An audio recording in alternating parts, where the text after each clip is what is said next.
Hi everybody, Joe Chaffee here. I had scheduled something last night, something for last night, but I wound up having to work late because of the severe weather. We had some wicked severe weather that moved through here, parts of New Jersey, a lot of flash flooding, a couple of tornado warnings. I even got some rain out here on Long Island where severe weather falls apart, and I saw lightning and thunder. Okay, the big story this morning: the remnants of Tropical Storm Harvey are now in the open waters of the Gulf of Mexico. And by all indications, we will either have a tropical depression or a tropical storm later today.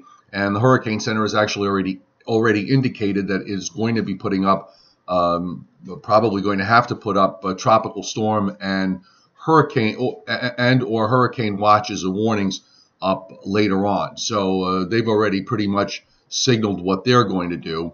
The biggest concern, in my view, of what I'm seeing here is the fact that this thing is going to take a long time to play out. It may take 3 days for it to move a couple of 100 miles, and it's going to be sitting along the Texas coast or maybe even to the coast of southwest Louisiana. So there's going to be a large area that will be clobbered by 1 foot plus rain. So there could be some really serious flooding out of all of this before it's all said and done.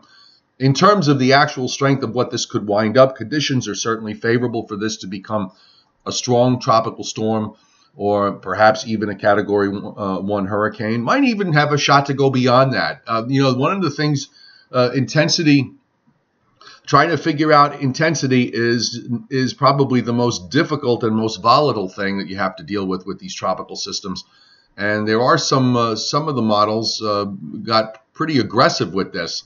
Although it tends to be the outlier here was the NAM3 model, which really got this into a wrapped up hurricane off the coast, but it was the only one that did that, and I'm not sure how good that model is with respect to tropical systems anyway. So let's switch over. We're going to take a look. We're going to start off looking at Reconnaissance, the actual Reconnaissance plane that's flying in there right now. So stand by, and then when we come back, when this is done, we'll update everything, because the Hurricane Center likes to put up advisories while I'm in the middle of doing my live streams. So let's just hang in there, and here we go with the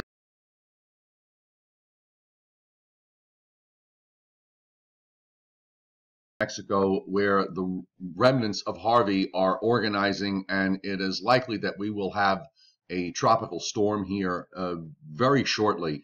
The Hurricane Center is now flying into Harvey. The Air Force Reconnaissance aircraft is flying into the remnants of Harvey, and there is a circulation. We'll see what kind of winds they find with all of this. And if you go on tropicaltidbits.com and click on the Storm Reports tab, you can actually follow this in real time. And this is the plane itself, the observations of the Air Force Reconnaissance aircraft flying into Harvey. And here's, by the way, that little symbol of the plane pointed out. So that's the direction the plane is flying in. So it came in from the northeast, and then gradually the plane turned southeast, and then east, south, and then west. And if you notice, following the wind barbs, it's taking kind of a broad swing around here. This is roughly 30 miles from here to about here, and the wind barbs in the light blue are all showing winds generally between 10 and 20 knots, at least so far. So we're waiting to see where this is, and we're going to check back in a little while, because this thing updates in real time, in almost real time. So if we refresh in a few minutes, we'll be able to see what other information the plane has found so far. Now, the circulation is here. The thunderstorms are elongated for the most part north to south, but you can see that the area of convection is increasing as it edges toward the northwest. So I think this is going to certainly develop into a tropical storm, and has plenty of time because of the track it's taking, which is going to be over open water over a longer distance, since everything wants to move more toward the north. this certainly has time to become a minimal hurricane or perhaps a little bit more. Now, with respect to the tracks, from the model track guidance, before we look at what's going on, you can see here we have most of the tracks are to the Texas coast. The outlier would be the one that's probably down south near Brownsville, but the concentration seems to be along the northwest coast. Here's Corpus Christi is here, so about halfway up, and then northeastward toward Houston, Galveston. But these tracks are all indicating that this thing is going to slow down when it gets closer to the coastline. And this is going to have serious implications with regards to the amount of rain that this is going to be producing for the Texas Gulf Coast and into southwest Louisiana. And gradually, a number of the models turn this east and northeast. And the European last night, and I'll show you what the European does in a second, actually brings it over land and then brings it back out over water and then brings it back over land again. So this thing may be around for a while with the upper air pattern the way it is. So again, if we look, why we refresh it while we have it. So the last one was at 12:01, and we're still at 12:01. Okay, so we don't have anything new here. This you can find on Tropical Tidbits, and you click on Air Force Recon for the latest. And let's now go to let me switch to a good region here. So we're going to use, let's use the South Central region here.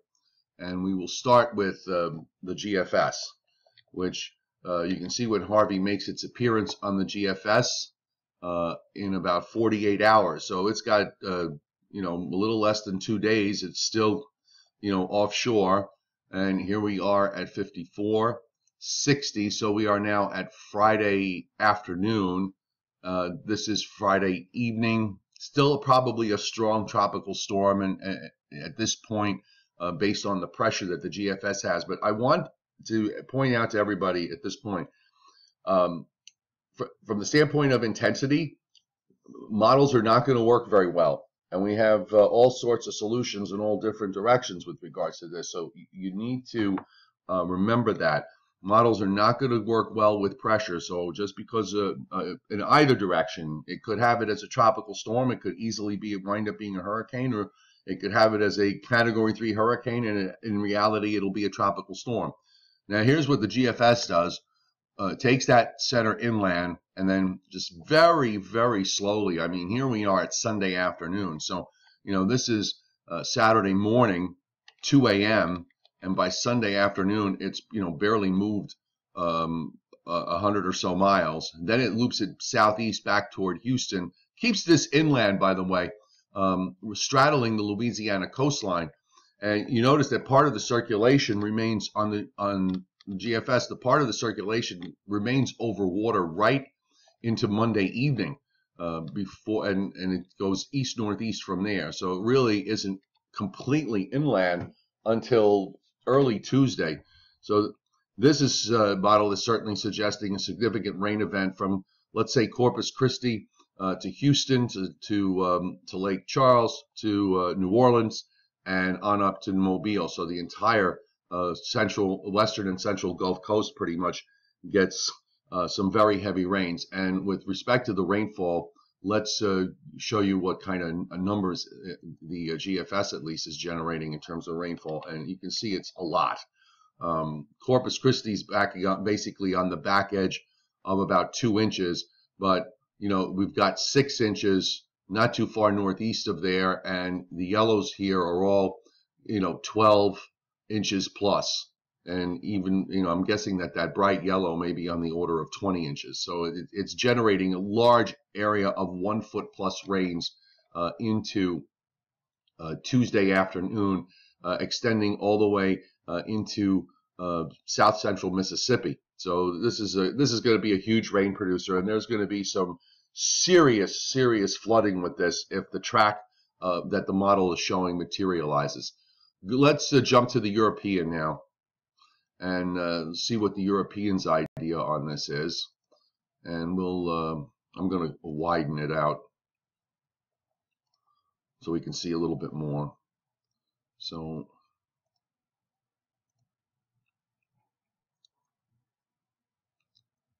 Okay, so let's go backwards here. There's our European. A 999 pressure, by the way, would be certainly of tropical storm strength. This is on Thursday evening. This is Friday evening, so it takes 24 hours for it to move that short distance. So it's kind of already starting to slow down to a crawl. Still at tropical storm strength. Brings it inland along the coast about halfway between Corpus Christi and Houston. And then you see how it just doesn't go any further. This is Saturday evening. So here we are Friday evening and Saturday evening. It barely moves it a handful of miles. Then it moves it back out into the open waters of the Gulf of Mexico by Sunday evening. Here we are at this point, Monday evening, and at the pressure that the European is indicating there at a 980, that would be probably close to minimal hurricane strength, and then swinging it inland from there. When you have a situation like this, I would strongly suggest that that you can't really focus on the specific track. The models are doing what they're doing, and they are obviously different in terms of the track, so we can't really say which one is going to be right versus the other, but they both have that general idea that this is going to be a long duration event. And by Wednesday, this is Wednesday evening, the European begins to move the low northeastward up the west side of the Appalachians. And this would imply, by the way, slower than the GFS, which kind of does the same thing, except it shoots it out much sooner and then sends it out east-northeast. This would, going up the west side of the Appalachians, almost looks like a winter-type low where it'll possibly redevelop near the coast. So you've got an onshore flow here, and this is going into, by the way, the Labor Day weekend. That's how long it's taking, the European at least, is taking to get this into that position. So why is this happening? Okay, why isn't it just cleanly, moving inland and then heading out to the north and northeast and then going its merry way, getting absorbed into the atmosphere as a non-tropical system? Well, when we look at the upper air, that really kind of tells the story here.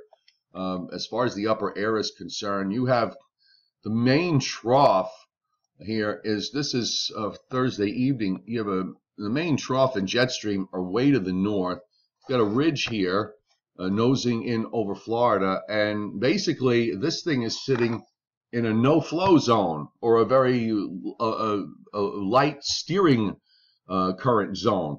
There isn't really much to push it. It's too far south for the main jet stream to catch it, so it's kind of just going to do its own thing until something comes along in the jet stream to move it out. And you start to see it here on Monday, where you've got a trough that's dropping down. I mean, this is Sunday night. You start to see a trough dropping down in the northern plains.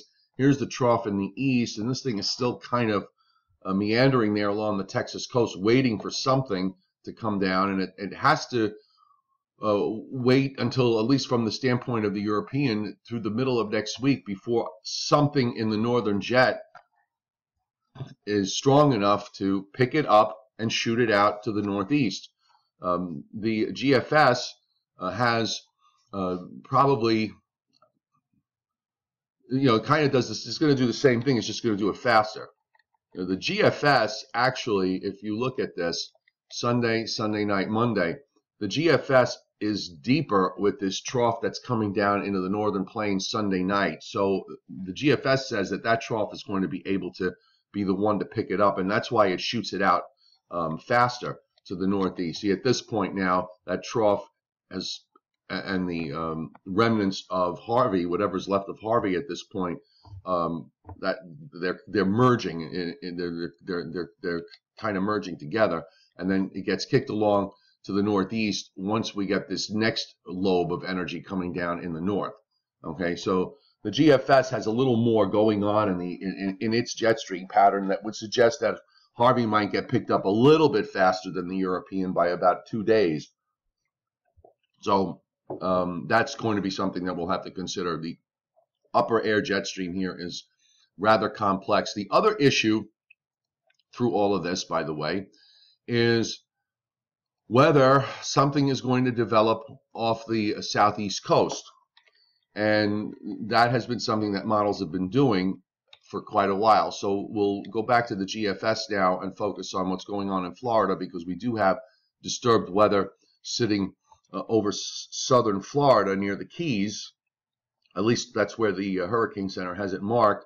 And you do have a low that does form over the weekend east of the Florida coast that gets kicked out to the northeast. So you certainly could see tropical or subtropical development there. I don't know how much you're going to get.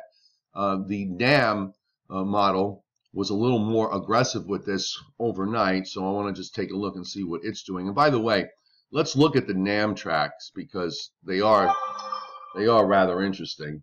The NAM, you can see with Harvey, takes it more toward the north and has it getting down to Category 2, looks like a Category 2 hurricane based on the pressure of about 965. You can see the surface low at the coast here by Saturday evening, Saturday afternoon. So the NAM is trying to develop something, and it has it kind of pinched in more toward the coast with rains just offshore of the Carolinas. So this might have maybe more of a subtropical look, at least initially, because of the fact that you have the old frontal boundary there to deal with. So we're going to be paying a little bit closer attention to that. And why don't we, at this point, let's jump back to the reconnaissance aircraft. So this is as of 8:20. Let's see. And by the way, on the intensity guidance, let me just go back to this for a second. This was the intensity guidance. Almost all the models make this a tropical storm within the next 24 to 36 hours. Only one or just two of them take it up to Category 1. Bear in mind, intensity guidance is not good on both ends of the equation. Just want to put that out there. So let's see if we got anything more from the reconnaissance aircraft so far. That plane, since we last checked, it continues its full sweep. Now, we definitely have a circulation because you can see the winds here there. As the plane flies around, we've got south winds on the east side of the low center, which is somewhere in here. West winds, that's the important thing, that we do have west winds. And then they're running at like 50. Most of the westerly winds that I'm seeing here on the barbs are 15 miles an hour or more. And then we have northerly winds on the west side. So we are right in here inside the circulation. Now we're going to have to wait to see what the plane finds, because remember, this is latitude, longitude here. So we're talking a small distance. So this is 60 miles from here to here. Actually, it's less because the plane's flying tighter. 60 miles from here to here, 30 miles from here to here. So we're going to have to see, when the plane makes its swings out, because that's what it's doing now, what it finds when it flies into some of these thunderstorms that are about 60 to 90 miles from the center. It doesn't look like at this point that there's a core, there's some very strong winds near the circulation center, but he hasn't finished going around. So we'll see what they come up with. The Hurricane Center, by the way, has indicated that they are going to initiate coverage of this later on, of advisories very soon, and that it's likely that tropical storm or hurricane watches and warnings may be going up later on today. Here's the water vapor imagery, and you can see that, they've been talking about that upper low in the northwestern Gulf. It's weakened. It's still there, but Harvey is, here's the upper low up in here. Harvey is pinned down right in this area, so there's a good outflow that's setting up, as that upper low continues to move west, northwest, and northwest and inland. So definitely a favorable setup for strengthening is being indicated. We've got this strong upper low in the Atlantic, so we've got a lot of dry air again back in the tropical Atlantic, all in here. A couple of tropical waves coming out, but for now they don't seem to be doing much of anything, so I'm not really too concerned with that. We'll go to the eastern satellite view, and you can gain perspective. We had some pretty wicked severe weather here in the parts of in the east and in the northeast yesterday. New Jersey last night getting hit especially hard. Central New Jersey with flash flooding. A couple of tornado warnings that popped up in eastern Pennsylvania near Allentown, and also in northern New Jersey in Warren County. This is finally moved out, so we're just waiting for this weather front to move on by. From the standpoint of practical weather, we'll just look at the, I'll put the whole U.S. so everybody can get a look at their own particular region. I'm tending to think, by the way, that Harvey will at least become a Cat 1 hurricane, maybe even has time to become a Category 2. And I wouldn't at all be surprised. Okay, let me start here. So here we go. With the front is now by, and it's right here. It's going to stall out off the southeast coast, so that's going to eventually set up that area of development off the Florida coast. The high builds in from Canada, so we're going to get progressively cooler as we go through the rest of this week. I'm going to just really enjoy the weather here in my neck of the woods with this big high in right into Saturday and Sunday. And you can see the GFS. This is by Saturday night, 2 a.m. Sunday morning. Harvey's inland. You've got the surface low developing. The west, by the way, not too much happening there. You got some showers and thunderstorms moving across the northern plains into the upper Midwest. And there's the GFS, which by Tuesday night has rained up into Virginia, but it never really lifts it northward because the next front is coming along, and that's kicking this out more east-northeast rather than lifting it up the coast. But that, again, that's because of the fact that the GFS kind of moves things along a little bit faster than the European. The European would have a totally different idea on this with what winds up happening with the remnant rains, excuse me. And as we move on, you can see that high builds in, and it takes almost all of next week, next week to get that. Here comes that next high, moves in, moves out, and then we have another front going by. Just want to check real fast what the upper air looks like here. We'll go wide. Everybody knows the same song as Trough in the East, Ridge in the West. And there you have, here we begin with the trough, and this trough that's swinging by lingers right through the weekend into next week. You have troughing replaced by yet another one. So we're going to be in a nice, cool stretch of weather here overall.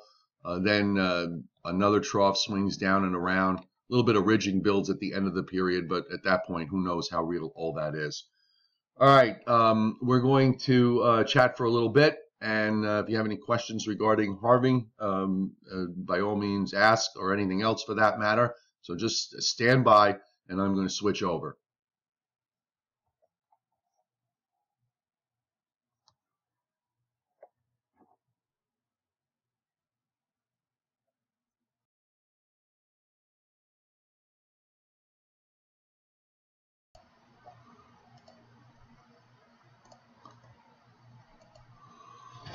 Okay, so I'm here. I had to just kind of close a few audio ports and open up the other one, so I should be okay. You should be able to hear me. If not, somebody tell me, and I'll check to see that I got all my settings. Okay, Delvin, thank you very much. My audio man, Delvin, 4519. All right, so I just looked at the Reconnaissance aircraft. Again, you can go on Tropical Tidbits and click on Storm Reports on the top menu, and you can follow this because he is updating this on a regular basis. Now, the plane closed off a circulation and is now flying northeastward on the east side, and we are seeing now some flight level winds between 34 and 40 knots showing up. I would say probably 60 to 90 miles. Let me just want to make sure, 92 and a half. I'd say about 60 to 70 miles northeast of the center, which is at, looks like at about 21 and a half north and about 92 and a half west. So that's where they've closed it off. And again, maybe about let's say at least 70 miles northeast of there. The plane is now reporting flight level winds between 34 and 40 knots, and it's still going up and around. So we're going to probably get some more out of this.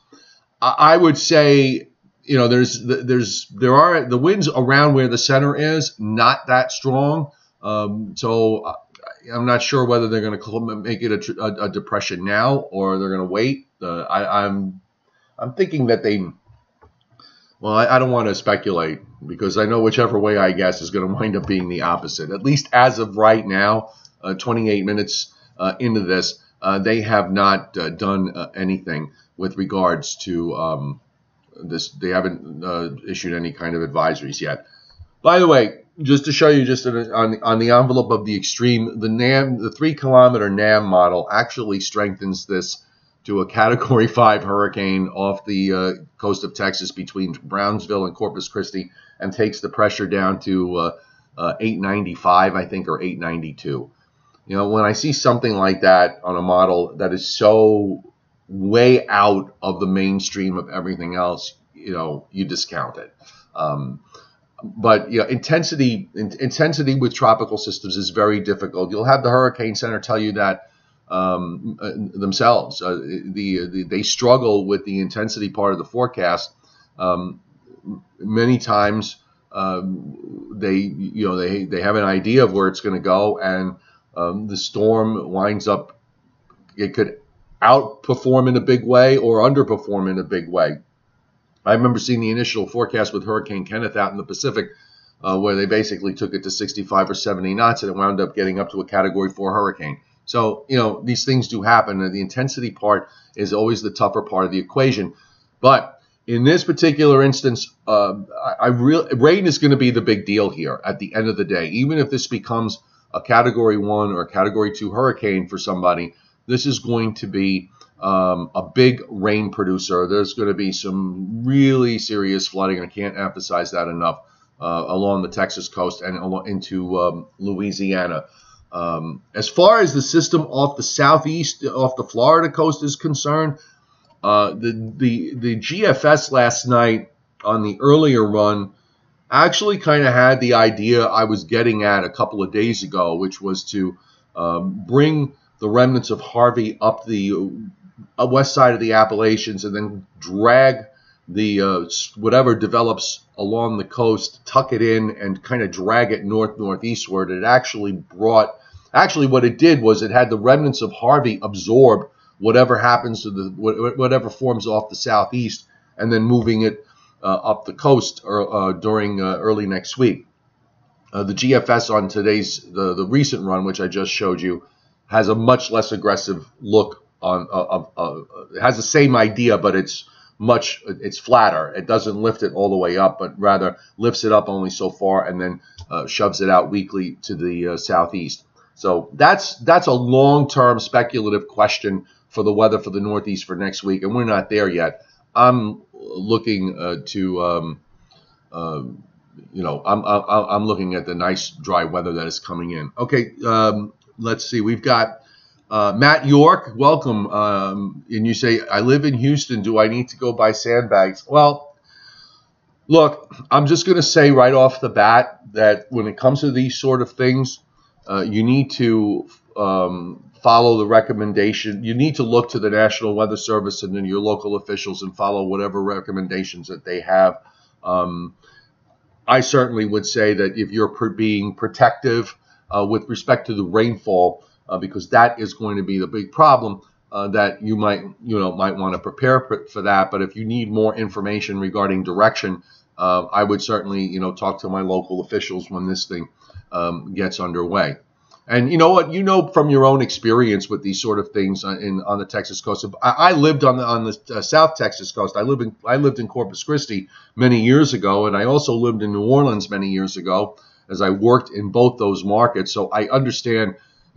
I kind of understand the geography there and what goes on and what happens when you get into a serious heavy rainfall of many inches, and it can be at the very least hugely problematic and in some case and quite damaging in many instances. So I get it. In other words, because I've lived there, I know.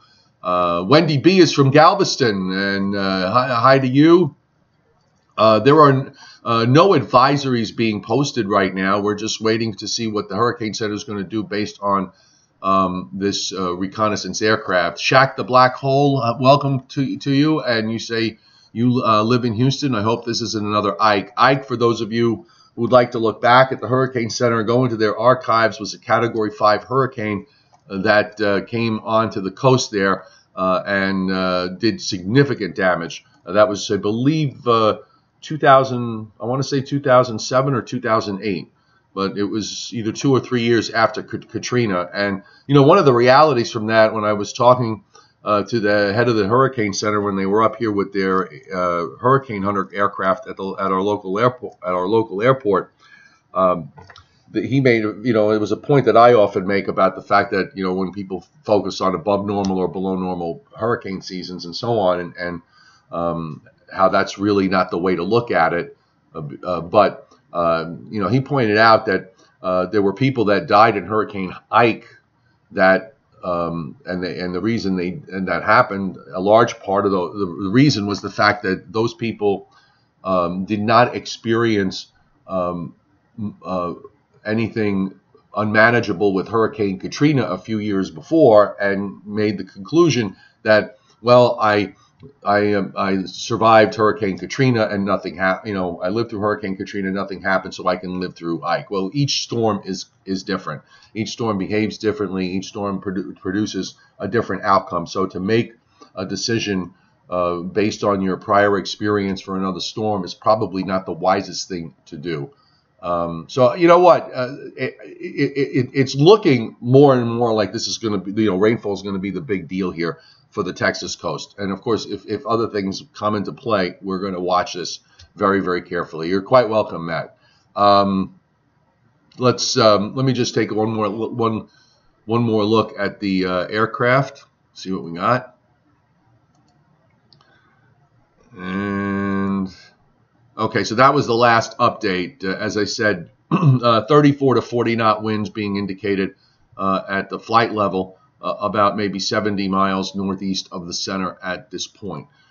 So we'll leave it at that. What I'm going to try to do today is, if the Hurricane Center decides to initiate advisories, I will come back with a short update, and at least we'll have the new NAM model to look at, and I will do that if they do anything between now and noon. If they don't, then we'll have to wait.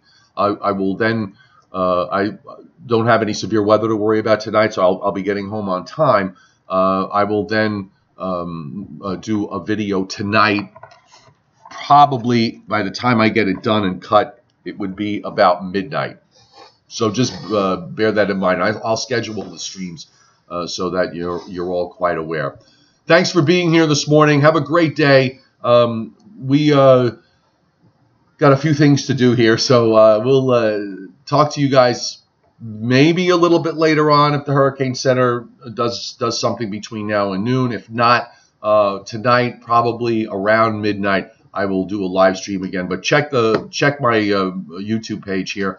I'll put the schedule up, and you'll know when the next live video is happening. Have a great rest of your Wednesday.